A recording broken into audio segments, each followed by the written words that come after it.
অক্টোবরে নেপালে মাঠে করাবে নারী সাফ ফুটবল। শুধুমাত্র বাফুফের মাঠে অনুশীলন ছাড়া তেমন কিছুই যে করতে পারেনি বাংলাদেশ দল। নারী প্রিমিয়ার লিগ আয়োজন করলেও প্রতিদ্বন্দ্বিতা ছিটেফোঁটাও ছিল না সেখানে। ফলে নিজেদের সামর্থ্যের যাচাইয়ের সুযোগও পায়নি মেয়েরা।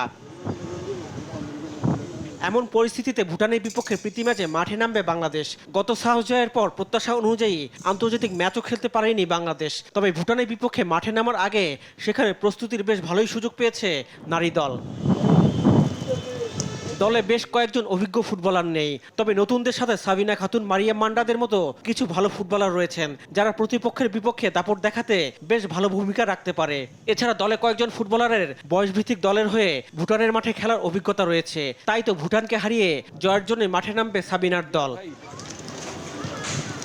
সবকিছু পেছনে ফেলে নিজেদের উজাড় করে সাফের প্রস্তুতি নিতে চাইবে লাল সবুজ বাহিনী। সেই লক্ষ্যে ভুটানের বিপক্ষে দুটি প্রীতি ম্যাচ ভালো করতে চাইবে বাংলাদেশ। রিফাত আঞ্জুম, দেশ টিভি, স্পোর্টস ডেস্ক।